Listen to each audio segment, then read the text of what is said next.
welcome everybody. It's time to pack up your gear. It's time for the PEDEGO Podcast as we ride along on the EBike Revolution and those driving and the love stories of those just riding along. Today, we have somebody special with us, another incredible story. I'm going to let you introduce yourself here. Welcome to the show. Tell us who you are and what you're doing, and then we'll talk about why.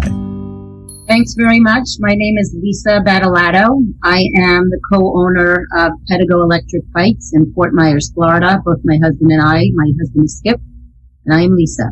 Well, Lisa's story is like so many of the PEDEGO owners here. You didn't come to this from the world of bicycling. You weren't a bike shop owner for 20 years. You and your husband worked on Wall Street. Did I get that right? That's correct. We both had Wall Street careers. And what did you do? You told me he's like a bond trader or something here.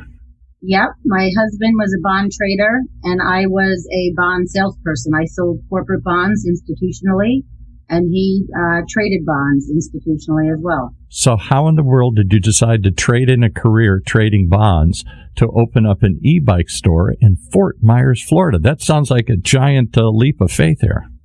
It sure was. We both had careers. Between the two of us, 50 years working in New York City. Definitely high-stress jobs. We were at our desks in New York City at 7 a.m. every morning.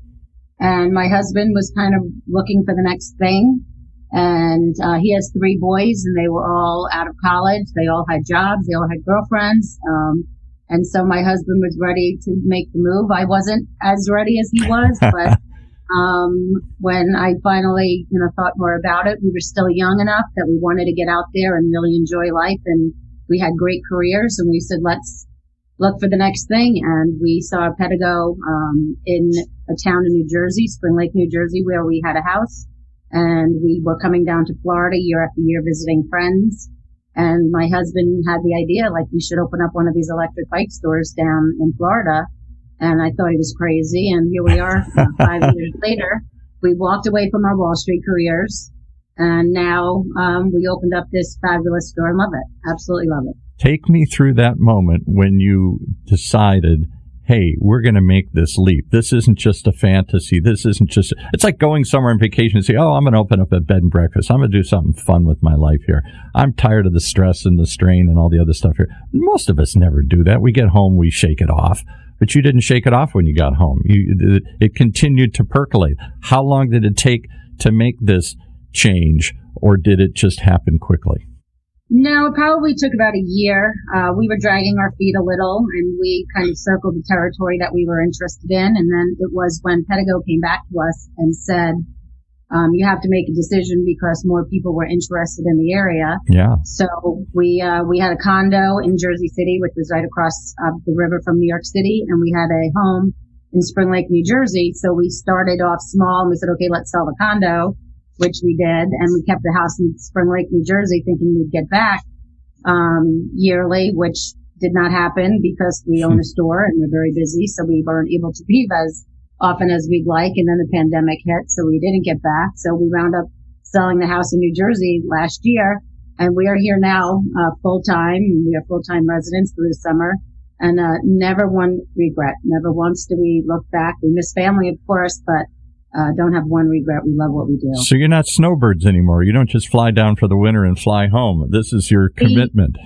We never were snowbirds. We thought we were going to be snowbirds, but that just didn't happen because as soon as we opened up the doors here, it just went gangbusters, and we are needed here, and we like to be here as the owners of the store.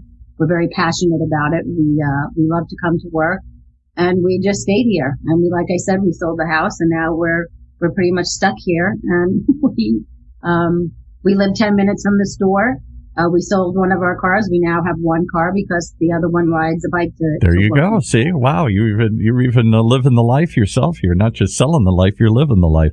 So walk me through again. I want to know more about what it's like running a store and owning a store and how much different it is being on Wall Street. But before we go there, I want to be a fly on the wall when you walked into some big firm in Wall Street. I mean, it doesn't get much more hectic, powerful, chaotic, when I'm assuming all of you, the people there on Wall Street, feel like we've made it, we've arrived, we're at the pinnacle, we're at the top of the world here. And all of a sudden you walked in and said, we're going to go do something else. And we're not just going to work for another firm. We're not just going to go across the street. We're going to go states away and do something radically different. What did they laugh at you? Did they think you were crazy? Did they all envy you? Well, how did they react? I think most people envied us. I think, so many people, like you said, have the idea of going to do something different, but it's very hard to walk away from those, great careers that we had. I spent 40 years building this up, 20 years trying to get here, and now I may not be as passionate as I once was, but by God, I'm not just going to give it up that easily here. Yeah, and I was, definitely at the height of my career, so it was, a big decision to make, but I just felt like our health and our happiness was really the most important. And like I said, we were young enough that we can kind of take a step back, and coming to work at 10 o'clock is a lot more fun than, getting on a ferry across the Hudson River at 6 a.m. in, 20-degree weather. So we just knew that there was just a whole nother world out there, and we just took the plunge and we did it. It still surprises me today. If you would have told me 6 years ago that I would have done this, I probably would have thought you were crazy. Yeah, right. And so I wonder, do your friends look back now and say, wow, they got out. They made the move. They found a way to pivot. They took what they did, and I'm sure there were times you loved it and you made a bunch of money, but there's a certain point when it's just not fun anymore.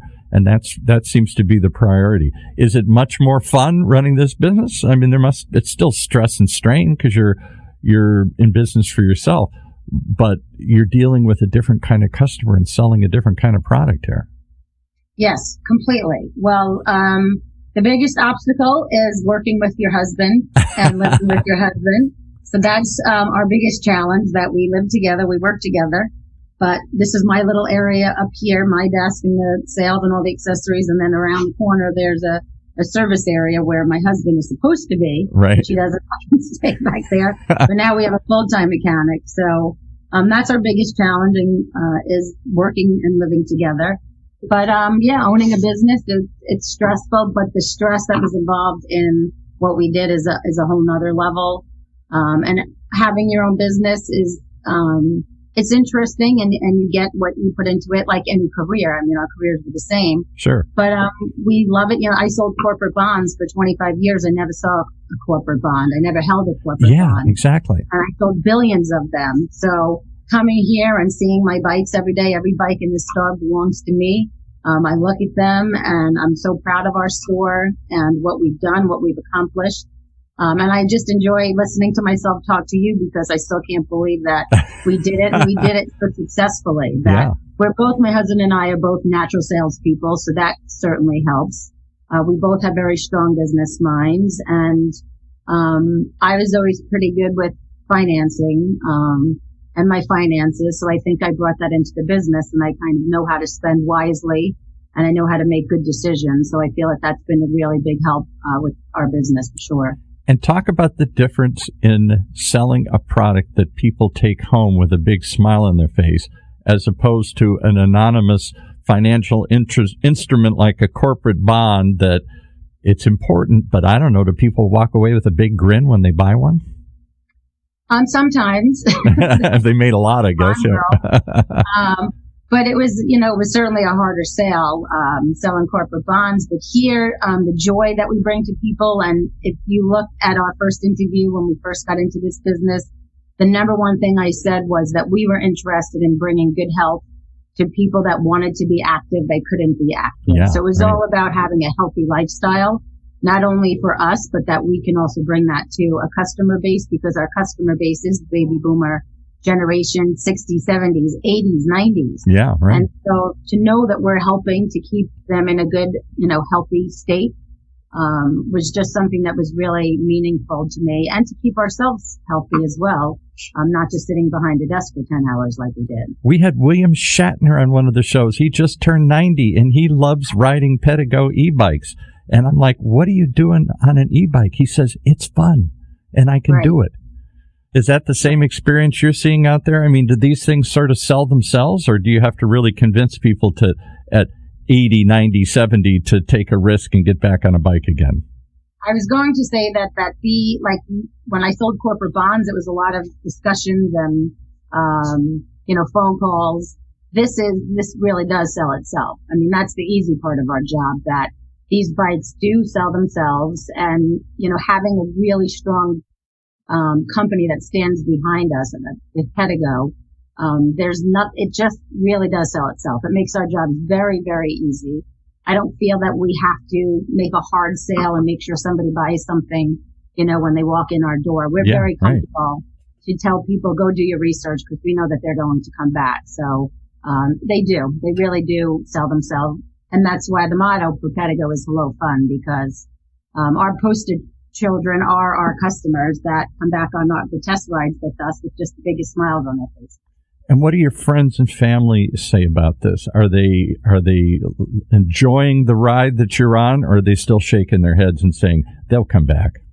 No, they're really enjoying the ride for us and seeing how happy we are and how excited we are. And then the success. I mean, the success alone to, start our own business 5 years ago and be successful the first year in business is unheard of. Yeah. That's just not, you don't believe that could ever happen. It takes 3 years to start being profitable. And we were profitable our first year when we had pretty much no clue about, this business, the bike business, and, having our own business. But again, having the support of PEDEGO to really help, with growing our business and to make sure that we're successful, just made it really easy. And we've been successful since, the very first year that we started.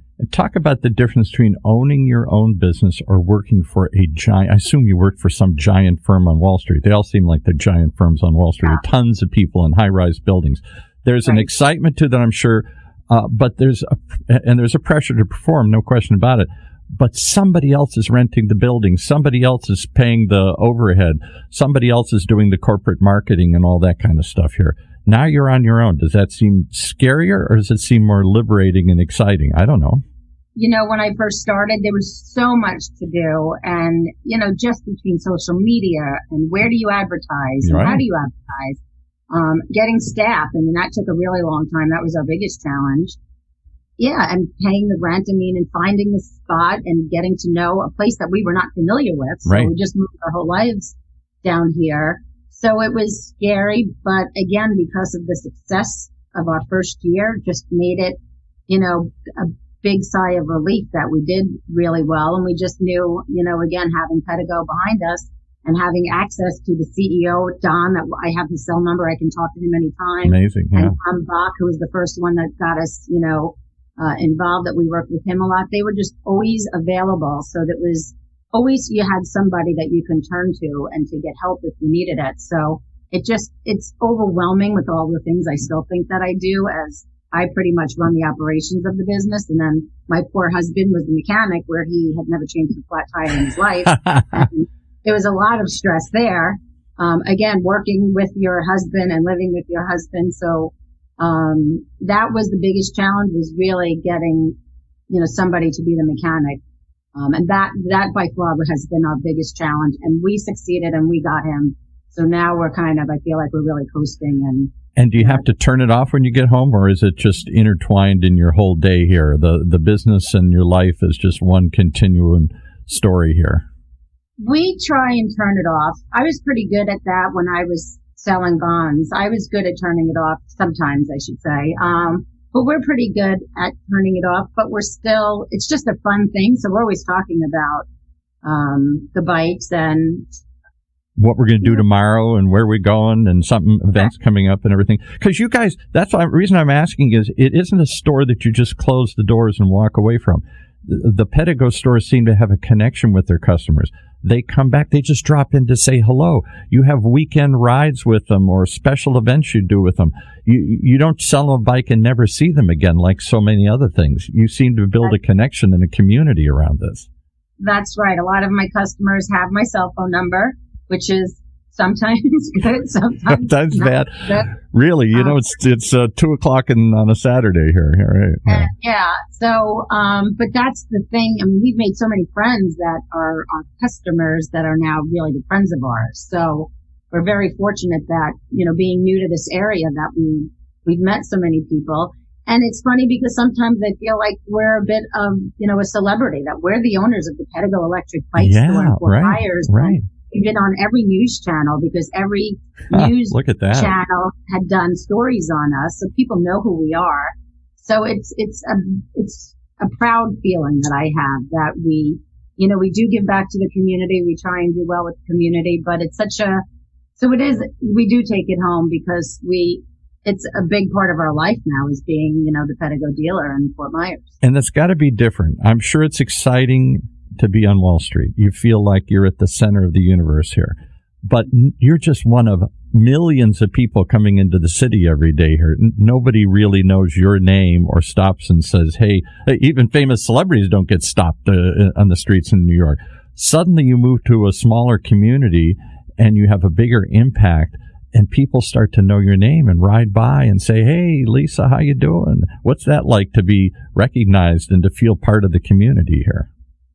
Absolutely love it. Just this weekend, we're in a restaurant and, out to lunch on the water, of course, and we see some customers. Or when we first got here, we might see like one electric bike go by a month. And now we see them all the time, our bikes. As I see them everywhere. Our customers. Right. So now it's always, we don't ever drive anywhere without looking at a bike that is going down the sidewalk to see, is it electric? Is it our bike? So we look at bikes certainly differently than we did when we used to work in New York City. But no, it's such a proud moment, like you said, because, I was one of a gazillion people in New York City, but we stand out here. I mean, we are definitely part of this community. And it's just, we're really proud being PEDEGO owners. It's like the journey from Wall Street to Main Street. Correct, 100%. That's it. Well, I applaud you for having the leap of faith, and I applaud you even more for making it such a success. Where does it go from here? Is this something you're just going to ride along for a while, or are there expansion plans, or are you just happy where you're at? We are thrilled where we are at. But there's so much more to do. I mean, you're just kind of scratching the surface. There's so many different parts of our business between sales and rentals and tours and service and accessories. Right. And now, we are talking about expanding and opening in different locations. So there's so much more. I don't think there's enough in a lifetime to know what we can do with the business and how much that we are able to do. So there's no ceiling to this. This is just exploding. It's just getting bigger and better. So the sky's the limit. Absolutely. And the last question is, what's the world look like down in Fort Myers today here? Is it prime territory for electric bikes? Are people embracing these things? I would think that's outdoors. It's sunny. It's all that kind of stuff. Or is it still a novelty that people are getting to know here? Where are we at in the EBike Revolution here? Well, I know when we went to California for the dealer meeting 2 years ago, because we didn't have it last year, and we were out to lunch, sitting out in Huntington Beach, we'd say about 80% of the bikes that we saw there were electric. 80%. Yeah. I mean, here we're not even scratching the surface. Like if it's less than 1%, so it's just scratching the surface. Everybody's learning about it. I think the pandemic was, super helpful to the business. Yeah. Well, because people suddenly they're alone and they want to get out with a group and they want to do something and they got time on their hands and they're at home. All those things suddenly made people wake up and say, hey, I want to live life a little more here. I want to have some fun and wellness in my life here. Right. And Florida is an older community and more people are moving down to Florida and there's more traffic. So 100% it's bike friendly. Everybody wants to be on a bike. I hear a lot of stories like us that we got rid of one car and rather be on an electric bike where you can go 60, 70, 80 miles on one battery charge. Yeah, right. So it's just, and people want to be active. People want to be outdoors. People want to be active. It's definitely bike friendly and it can get better. It can only get better. Well, I can't imagine a world where nobody I know suddenly said, hey, let's give up one of those cars. And yet what a wonderful idea. I don't have the insurance. I don't have the maintenance. I don't have the hassle, the parking and on and on and on here. Could we go back to a world where we have fewer cars? Maybe if we've all start picking up electric bikes and other alternative transportation, maybe that is a world that we're looking at here. What do you think? Are you the future? Absolutely. Like I said, they haven't even scratched the surface here. And Once they make, more bike lanes and bike paths, that's only going to increase over the years. I mean, I see what they're doing here, and whether it's, 20 or 30 years down the road, it's only going to get better. So I could see that there will be less cars, and especially the millennials that are now stepping into. Yeah. They're going to start there again with our elements. I mean, we see so many of this younger generation come in and, buy this new cool bike that we have. And a lot of people are using it to commute rather than having to have a car. We see it out here in California. People are starting to say, maybe I don't need the big house anymore. The kids are saying, maybe I just live in a smaller place and it's more of the lifestyle that surrounds me. And that means I don't have a garage. I'm not going to park the car anywhere. I don't need the car. I'm going to live near work. I'm going to commute. We're changing our whole way of thinking of how we do this. And I think that you guys are at the forefront of it. I think you're leading the revolution here. Well, I thank you for leading us along on this story. How do you move from Wall Street to Main Street? That's an amazing story here. And I hope you'll come back and check in with us from time to time and tell us how the ride is. Definitely. Thank you so much. I really appreciate talking to you. And thank you for all the kind words. Okay.